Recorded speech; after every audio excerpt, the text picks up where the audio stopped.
మరి అన్ని చోట్ల కూడా కాస్త జనాలతో, ఎందుకంటే రాజకీయంగా ఇప్పుడు మామూలుగా ఎలక్షన్ టైం కాబట్టి రావడం కాస్త ఒక్కరు ఆలస్యమైంది. దయచేసి అన్యదా భావించొద్దు ఎవరు కూడాను. మన పెద్దలు చెప్పారు,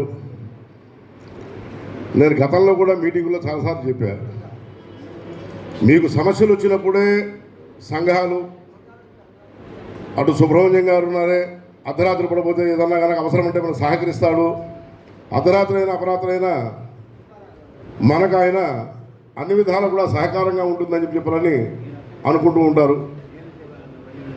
కానీ మన వాళ్ళకి చాలాసార్లు చెప్పాను నేను, మీరు సంఘాలకి సమస్యలు వచ్చినప్పుడే కాదు, సంఘం ద్వారా చేసే కార్యక్రమాలప్పుడు కూడాను అందరూ కూడా వచ్చి నిలబడాలా. ఎందుకంటే మన వాళ్ళలో ఇంకా రాజ్యాలు పోయినా, ఆస్తులు పోయినా అహంభావన అనేది ఇంకా తగ్గాల. ఇంకా దయచేసి అన్యదా భావించొద్దు ఆ మాట ముందుకు నేను. ఎందుకంటే ఇప్పుడున్న పరిస్థితుల్లో మనము అన్ని కులాల కంటే కూడాను తక్కువగా ఉన్నాం. అంటే ఏంటంటే ఒక ఐకమత్యతలోనే కాదు, ప్రతి విషయంలో కూడాను ఐకమత్యత కూడా అదే పరిస్థితి. ఒక కులం వాడిని కనుక మాట్లాడితే 10 మంది అవతల ఎగబడతారు. మన పురోహితుల్లో కానీ మన బ్రాహ్మణ కుటుంబాల్లో కనుక ఒక బ్రాహ్మణి తిరుగుతున్నాడంటే మనకెందుకు లేదు చెప్పి పక్కన నుంచి వెళ్ళిపోయే పరిస్థితుల్లో మనం ఉన్నాం. ఇప్పటికీ మనకు ఐకమత్యత రాలా. ఇదాక మన పెద్దలు చెప్పారు, నేను మన ఎమ్మెల్యే గారి ద్వారా 100 మందికి ఇళ్ల స్థలాలు కావాలండి పురోహితులకి అని చెప్పారు నాకు ఉదాహరణకి. మరి ఒక 50 మందికి మొన్న పట్టారామస్వామి గుళ్ళో ఇళ్ల పట్టాలు ఇప్పించారు. అంటే వేరే విధంగా అనుకోవద్దు, 50 మందికి ఇళ్ల పట్టాలు తీసుకున్న వాళ్ళు కూడా ఎవరు కూడా మేము అక్కడే కూర్చొని ఉన్నాం, భోజనాలు చేశారు. మరి చాలా సంతోషం అండి, ఏదో మేము ఊహించకుండా మాకు సెంటు స్థలం వచ్చింది, చాలా సంతోషం అని చెప్పిన అని అన్నవాడు ఒక్కడు లేడు. ఏంది పరిస్థితి అంటే ఏమిటి, ఏదో ఇప్పించాడు ఆ సుబ్రహ్మణ్యం గారు అక్కడ ప్రాబల్యం దాటుకుంటున్నాడేమో అని ఒక ఆలోచన తప్ప. 50 మంది నేను అక్కడే కూర్చోనున్నా. మా పని కూడా అన్నాడు, ఏది బాబాయ్ 100 భోజనాలు చేస్తున్నాం, పట్టాలు ఇయ్యగా సంకర పెట్టుకున్నారు, భోజనాలకు పోయారు, మేము అక్కడే నిలబడ్డాం. మాకు సంతృప్తి ఎప్పుడు కలుగుతుంది? అయ్యా సంతోషం అండి, మాకు సెంటు స్థలం ఇప్పించారండి, మీరు మీ సంఘం ద్వారా ఇయ్యని, మీరు ఇయ్యని, ఆ ఎమ్మెల్యే గారు ఇయ్యని, మేము ఊహించలేదు, మాకంటూ మామూలుగా రాదు అనుకున్నది మేము కూడా ఏదో సంపాదించుకున్నాం. వాళ్ళ సెంటు అంటే 2 లక్షలు వేసుకోండి ఉదాహరణకి, ఉచితార్థంగా వచ్చినట్టే కదా. కానీ అది కూడా అంటాం మన వాళ్ళ చేతకాల. అంటే చేసేవాడికి కూడాను ఇంకా చెయ్యాలి అని చెప్పనని ఆలోచన రానియకుండా మన వాళ్ళే చేస్తున్నారు. ఇప్పుడు నేనున్నా, ఇప్పుడు మళ్ళీ నిన్న మేనిఫెస్టోలో పెట్టాం, ఇంకా మనం ఇవ్వాలి ఆయన ఇళ్ల స్థలాలు, ఇంకా 100 మందికి అడుగుదామని చెప్పని అనుకున్నాం. చూస్తే ప్రత్యేకంగా ఆయన మళ్ళీ పట్టాలు ఇయ్యకల్లా ఇక్కడ ఉన్న వాళ్ళకి అయ్యా నీకో సెంటు అంటే సరిపోతుంది, ఇక్కడ అయిపోతుంది కూడా. అంటే ఆ విధంగా మన వాళ్ళు జనాలు వచ్చే పరిస్థితుల్లో ఉన్నారు. ఎక్కడ వచ్చిందా అంటే మన వాళ్ళకి ఇంకా ఆస్తులు పోయినాయి.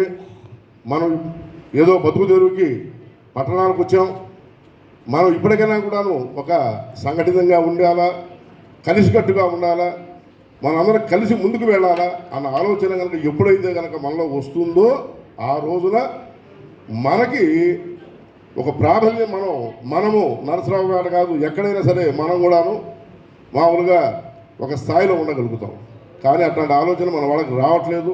ఇంకా ఇప్పటికీ ఇవాళ ఉదాహరణకి 50 మందికి ఇళ్ల స్థలాలు ఇప్పించామన్నా, దాంట్లో ఆ ఇళ్ల స్థలాలు ఇచ్చిన వాళ్ళలో ఒక 3-4 వచ్చారు. అంటే 45 మంది మాకు సంబంధం ఏముంది, స్థలాలు వచ్చినాయి కదా, మనం పోవాల్సిన అవసరం ఏముంది అని చెప్పారు. అదే ఇవాళ పట్టాలు ఇప్పిస్తున్నారు అండి వాళ్ళని చెప్పంటే ఇప్పుడు మొత్తం వచ్చేవాళ్ళు ఇక్కడికి. మరి ఏమిటి పరిస్థితి? తప్పు నాయకుల దగ్గర లేదు, మన దగ్గర తప్పు ఉంచుకొని నాయకులు నిందిస్తున్నాం. మనకి జనాలు కనపడితే నాయకుడు అన్నవాడు దిగొస్తాడు. మనం ఏమైనా అసలు అమ్మ ఇంత ప్రాబల్యం ఉంది, రేపు పొద్దున ఓటింగ్ దగ్గర మనం ఓడిపోతామేమో, తప్పదు, వీళ్ళకి మనం సహకరించాలా అనే ఆలోచన వాళ్ళకి అప్పుడు వస్తుంది. ఇంకా కానీ ఈ జనాలు చూసేందుకు ఏముందిలే, ఏడన్నా ఐకమత్యత ఎక్కడ ఉంది, ఏముంది మామూలుగా వీళ్ళకి ఇళ్ల స్థలాలని చెప్పండి, సామాన్య ఎకరం పొలం కొనాలంటే 50-70 లక్షల రూపాయలు అవుతుంది, వీళ్ళకి ఈటం అవసరం అని చెప్పండి ఎక్కడో వాడుకుంటారు. మాకు ఆ నాయకుడు ఇలేదే, ఈ నాయకుడు ఇలేదే అని చెప్పి మనం అనుకుంటాం. తక్కిన కులాలను చూడండి, ఏదైనా కార్యక్రమం పెడితే అందరూ కూడా సహకరిస్తూ వస్తుంటారు. అంటే మనం నిందించడం కాదు, మన వాళ్ళు ఇంకా తెలుసుకోవాలా, కొన్ని విషయాల్లో మనం కూడా ముందుండాలా. ఏ కార్యక్రమం అంటూ మేము ఉన్నాము, మేము కూడా నిలబడతాము, అవసరం వస్తే సంఘానికి అండగా ఉంటాము, సాటివాడికి అండగా ఉంటాము అనే ఆలోచన కనుక ఎప్పుడైతే మనలో ఉంటుందో ఆ రోజున మనకు సంతోషంగా ఉంటుంది. మేము వాగ్దేవి స్మారత పురోహిత సంఘం తరపున అందరికీ తెలిసిన విషయమే. ప్రతి నెల మొదటి నుంచి కూడా 11 మంది సరుకులు పంపిణీ కార్యక్రమం చేస్తున్నాం. అదేవిధంగా సంవత్సరానికి 108 మంది సరుకులు పంపిణీ, పేదవాళ్ళకి సరుకులు పంపిణీ చేస్తున్నాం. మరి ఇన్ని సహాయ సహకారాలు చెయ్యాలి అని చెప్పి మనకు సంకల్పం కలగాలి అంటే అందరి యొక్క సహకారం ఉండాలి. దీంట్లో ఎట్టొచ్చారంటే మన వాళ్ళు జరుగుబాటు లేదు కదా అని చెప్పిన మనకు ఒక 11 మందికి సరుకులు ఇస్తున్నాం అనుకోండి.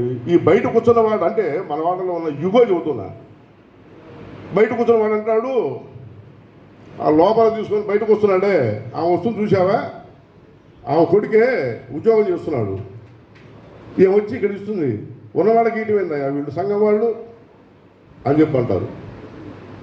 ఒకరోజు నా దగ్గరికి వస్తే నేను అదే చెప్పా, కొడుకు ఉద్యోగం చేస్తే తల్లిదండ్రులు పోషించాలని చెప్పాలని ఎక్కడన్నా రూల్ ఉందా? అట్లాంటి అనాథాశ్రమాలు ఉండవు ఇక్కడ. మరి కొడుకు పెట్టకపోతే అమెరికాలో 2 లక్షల రూపాయలు, మామూలుగా ఎక్కడో హైదరాబాద్లో 2 లక్షల రూపాయలు ఉద్యోగం చేసుకున్న వ్యక్తి అతని మామూలుగా తల్లి కానీ తండ్రి కానీ మన దగ్గరకు వచ్చి దేహి అని చెప్పి చేజాపుతున్నారు అంటే పరిస్థితి ఏంది? వాళ్ళ పరిస్థితి బాగుండా, పెట్టేవాడు లేడు వాడికి, కాబట్టి మన దగ్గర దేహి అని అడుగుతున్నారు. అది పరిస్థితి.